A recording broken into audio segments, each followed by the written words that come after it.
রাসূলুল্লাহ সাল্লাল্লাহু আলাইহি সাল্লামের সাহাবী নাম সাহাল ইবনে মুআজ। কি বললাম? সাহাল ইবনে মুআজ। এই সাহাল ইবনে মুআজ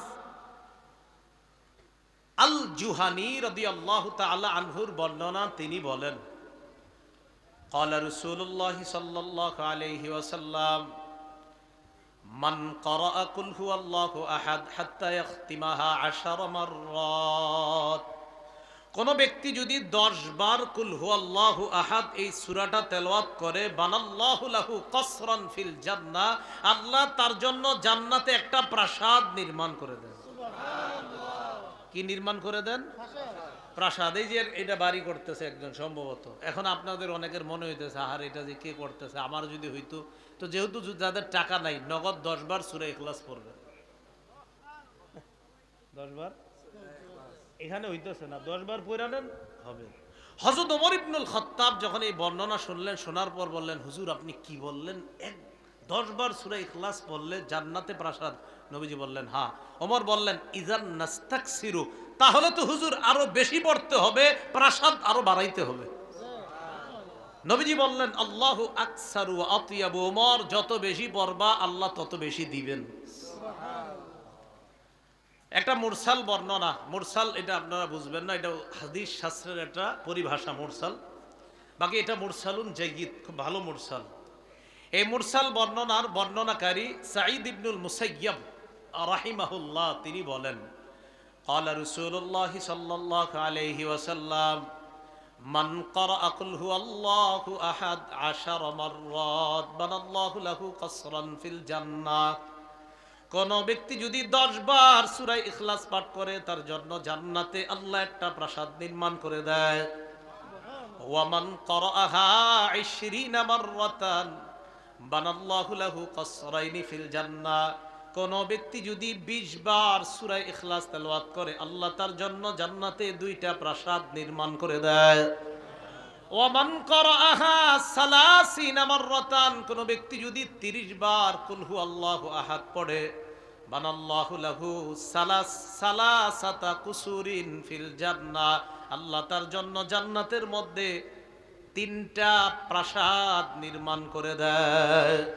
তাহলে 10 বারে একটা প্রাসাদ, 20 বারে 2টা প্রাসাদ, আর 30 বার যদি কেউ পড়ে, তার জন্য আল্লাহ জান্নাতে 3টি প্রাসাদ নির্মাণ করে দেন। এই জন্য সূরা ইখলাস এটা আমরা পাঠ করব, আল্লাহ তৌফিক দান করেন। রাসূলুল্লাহ সাল্লাল্লাহু আলাইহি সাল্লাম সাহাবীদেরকে বললেন আয়াজিজু আহাদুকুম আন ইয়াকরা সুলুসাল কুরআন ফি কুল্লি লাইলা। তোমাদের কেউ কি অক্ষম প্রতি রাতে কোরআনের 1/3 তোমরা তেলাওয়াত করে ঘুমাবা? এটা কি তোমাদের মধ্যে কেউ অক্ষম, অপারগ, কেউ কি পারবে না এটা? সাহাবীরা বলতেছে আইয়ুনা ইউতিকু যালিকা ইয়া রাসূলুল্লাহ, হুজুর এটা আবার কে পারবে? কোরআনের 1/3 তেলাওয়াত করা সবার জন্য তো সহজ না বিষয়টা হুজুর। নবীজি বললেন কুল হুয়াল্লাহু আহাদ সুলুসুল কুরআন, রাতে একবার কুল হুয়াল্লাহু আহাদ পড়ে যদি ঘুমাও, কোরআনের 3 ভাগের 1 ভাগ তেলাওয়াত করে তুমি ঘুমাইলা, মানে 3 ভাগের 1 ভাগ তেলাওয়াতের সওয়াব পেয়ে গেল। রাসূলুল্লাহ সাল্লাল্লাহু আলাইহি সাল্লামের সাহাবী আবু হুরায়রা রাদিয়াল্লাহু তাআলা আনহুর বর্ণনা, রাসূল সাল্লাল্লাহু আলাইহি সাল্লামের সাহাবী মুআজ ইবনে উবাইদুল্লাহর বর্ণনা, মুআজ ইবনে উবাইদুল্লাহ ইবনে খুবাইব তার বর্ণনা, তিনি বলেন ইনতাজারনা রাসূলুল্লাহ সাল্লাল্লাহু আলাইহি ওয়াসাল্লাম ইউসাল্লি বিনা, আমরা অপেক্ষা করতে লাগলাম রাসূল আসবে, আয়েশা আমাদেরকে নামাজ পড়াবেন। তো রাসূলুল্লাহ সাল্লাল্লাহু আলাইহি সাল্লাম আমাদের কাছে আসলেন, আসার পর আমাকে বললেন কুল, তুমি বলো। বলেন তো নবীজি সাহাবীকে কি বললেন? তুমি বলো। কেন আপনাদেরকে আমি বললাম, আপনারা বলেন, বলেন তো কি বলেন, মানে আপনারা দিদি বুঝছেন ঠিক না? তো নবীজি সাহাবীকে বলেন কুল, তুমি বলো। তো সাহাবী কয় ফাসাকাত, তো আমি চুপ রইলাম। যেমন আপনাদের মাঝে অনেকে চুপ ছিল, মানে বুঝে না আসলে হুজুর কি কইতাছে, মানে আমরা বলবো মানে কি বলবো, ঠিক সাহাবীও বুঝতে পারেন নাই। নবীজি বলে তুমি বলো, সাহাবী কয় সাকাত, তো চুপ রইলাম। নবীজি আবার বললেন কুল, বলো। সাহাবী সাহস করে কয় আমি বললাম মা আকুল, হুজুর কি কমু? তা আপনাদেরকে বললাম বলেন, আপনারা এখন বলেন কি বলবো বলেন। হ্যাঁ, সাহাবীকে বললেন তুমি বলো, সাহাবী বলে হুজুর কি বলবো?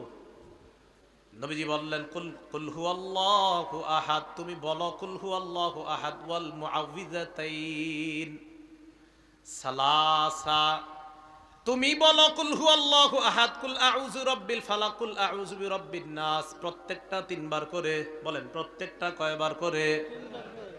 তাকফিকা ফি কুল্লি ইয়াউমিন মাররাতাইন, ফজরের পরে একবার, মাগরিবের মানে ফজরের পরে তিনবার, প্রত্যেকটা তিনবার করে 9 বার, মাগরিবের পরে তিনবার করে 9 বার।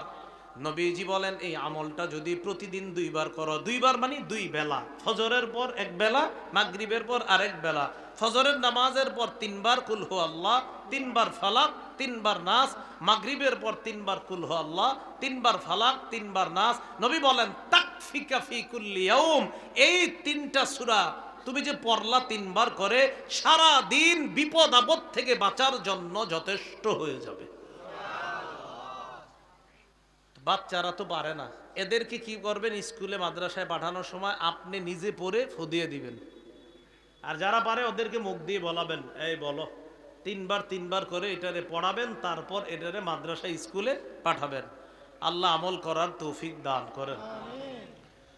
রাসূলুল্লাহ সাল্লাল্লাহু আলাইহি সাল্লামের সাহাবী আবু হুরায়রা রাদিয়াল্লাহু তাআলা আনহুর বর্ণনা, তিনি বলেন খরাজান নবিয়্যু সাল্লাল্লাহু আলাইহি ওয়াসাল্লাম, আল্লাহ রাসূল ঘর থেকে বের হলেন, বের হওয়ার পর বললেন উহশুদু, এই তোমরা কাছাকাছি এসে বসো। কি করো তোমরা? কাছাকাছি এসে বসো। মসজিদের মধ্যে অনেক সময় দেখবেন ইমান ইকিনের কথা যখন বলে, যিনি বলে তিনি বলেন ভাই আমরা একটু আগায়া বসি, কাছে কাছে বসি, জমে জমে বসি, বলে না? তো নবীজি বললেন তোমরা একটু কাছে কাছে বসো, জমে জমে বসো। তার মানে এরা যারা বলে এটা মসজিদের মধ্যে, এটাও সুন্নাহ, এই বলাটা এটা কোনো হাদিস কোরআনের বিরোধী না। নবীজিও সাহাবীদেরকে মাঝে মাঝে গুরুত্বপূর্ণ আলোচনা করার জন্য বলতেন কাছে কাছে জমে জমে বসো। ফাহুশিদা মান হুশিদা, যারা আসার তারা নবীর কাছে আসলেন, আসার পর আল্লাহ নবী বললেন ফাইন্নী সাআকরাউ আলাইকুম সুলুসাল কুরআন, নবীজি বললেন কাছে কাছে বসো, আমি তোমাদেরকে আজকে কোরআনের 3 ভাগের 1 ভাগ পড়ে শোনাবো। কি শোনাবো? কোরআনের 3 ভাগের 1 ভাগ। 10 পারা পড়তে কতক্ষণ লাগবে? অনেক সময় লাগবে। আমি তোমাদেরকে 3 ভাগের 1 ভাগ পড়ে শোনাবো। সাহাবারা আল্লাহ নবীর কাছে যায়, যাওয়ার পর আল্লাহ নবীর সামনে বসলেন, বসার পর নবীজি পড়লেন কুল হুয়াল্লাহু আহাদ, নবীজি পড়লেন কুল হুয়াল্লাহু আহাদ, এই সূরাটা পড়লেন। পড়ার পর সুম্মা দাখলা, আবার ঘরে ঢুকে গেছে। তো সাহাবীরা একজন আরেকজনকে কয় কি ব্যাপার, নবীজি না বললেন আমাদের সামনে নাকি কোরআনের 3 ভাগের 1 ভাগ পড়বে, কই সামান্য 3টা কি পড়লেন সূরা, 3টা আয়াত পুরো আবার চলে গেলেন কোথায়? নবীজি তো 3 ভাগের 1 ভাগ পড়ার কথা, পড়লো না তো। কয় মনে হয় আসমান থেকে কোনো কিছু আসবে, তারপর হয়তো জানাবে আমাদেরকে। এটা সাহাবীরা একজন আরেকজনকে কয় ইন্নী লা আরাহা খাবরাম মিনাস সামাই জাআ, যে মনে হচ্ছে আসমানের কোনো সংবাদ আসবে, তারপর জানাবে।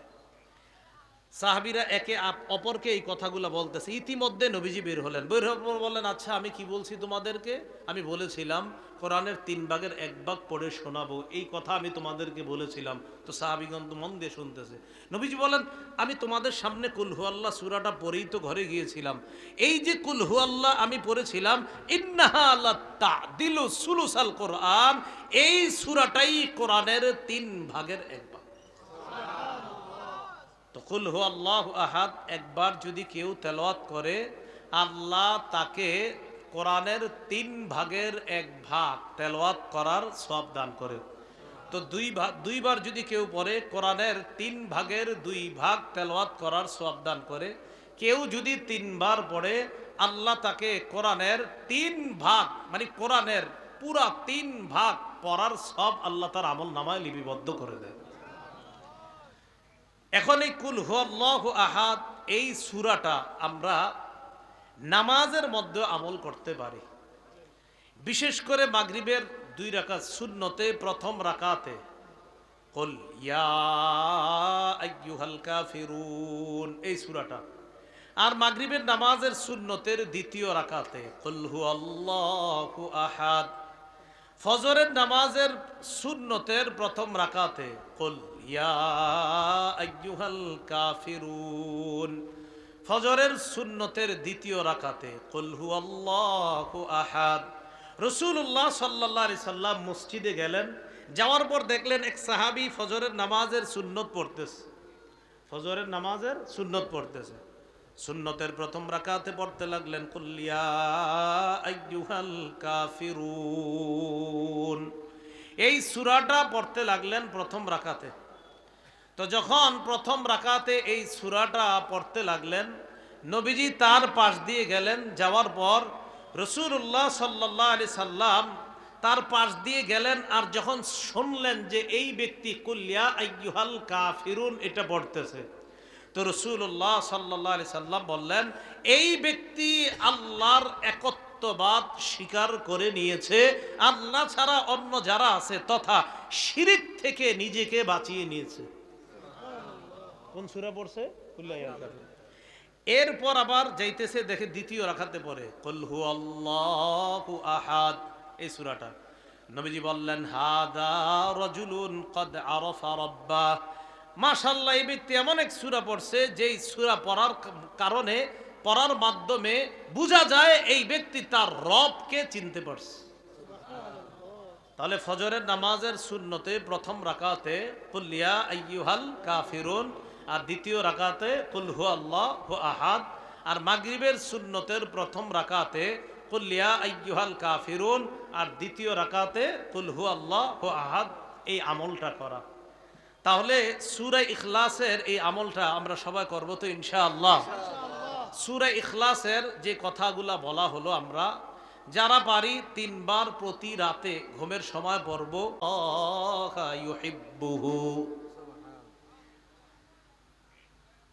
তাকে জানিয়ে দাও, সে যেহেতু কুল হুয়াল্লাহু আহাদ এই সূরাটা পছন্দ করে, সূরার মধ্যে তার রবের গুণাবলী তাই এটা পছন্দ করে। তাকে জানা দাও, যেমনি ভাবে রবের গুণাবলী তার পছন্দ, তার ভালো লাগে, সে ভালোবাসে, তেমনি ভাবে আল্লাহও তাকে ভালোবাসেন। আল্লাহ তাকে মহব্বত করেন, আল্লাহ তাকে ভালোবাসে, তাকে জানা দাও।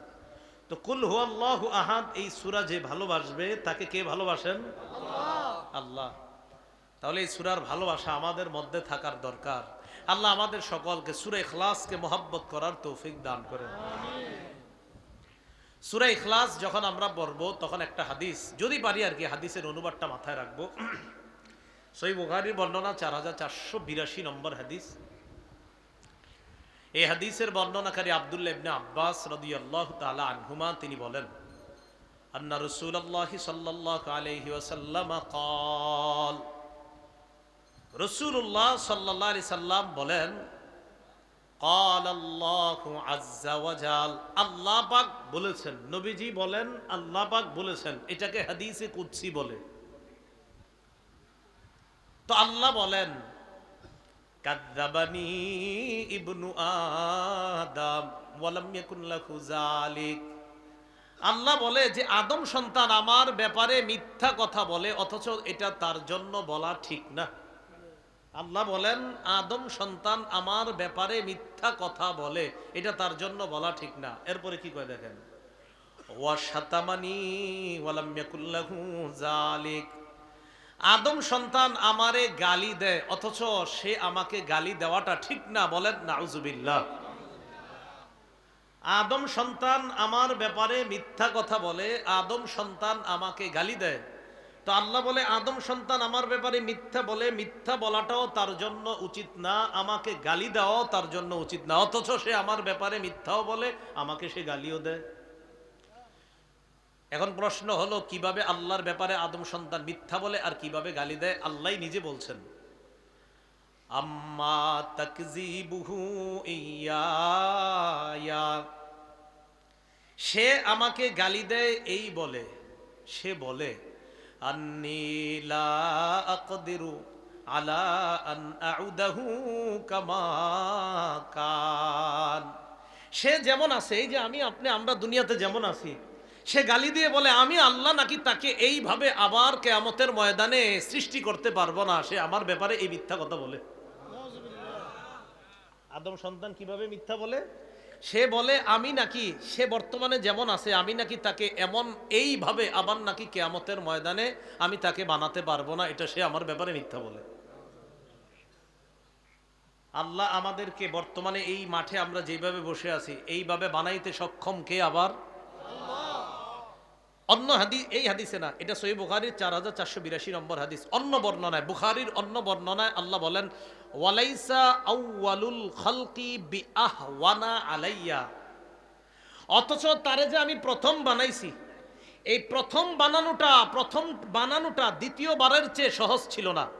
আরে বলেন, প্রথম কোনো জিনিস বানানো আর পরে আবার এটার মতো বানানো, তাহলে দ্বিতীয়টা বানানো অবশ্যই সহজ, প্রথমটা বানানো কঠিন। আল্লাহ বলে প্রথম তাকে আমি বানাইলাম, এটা তো দ্বিতীয়বারের চেয়ে কঠিন ছিল না, সহজ ছিল না। প্রথমবারেরটা কঠিন হয়, দ্বিতীয়বারেরটা আরো সহজ হয়। যেই আল্লাহ আমি তোমারে প্রথমবার বানাইলাম, তো দ্বিতীয়বার বানানো তো আমার কাছে কোনো ব্যাপার না। আদম সন্তান আমার ব্যাপারে মিথ্যা কথা বলে আমি নাকি তাকে যেইভাবে আছে এইভাবে বানাতে পারবো না।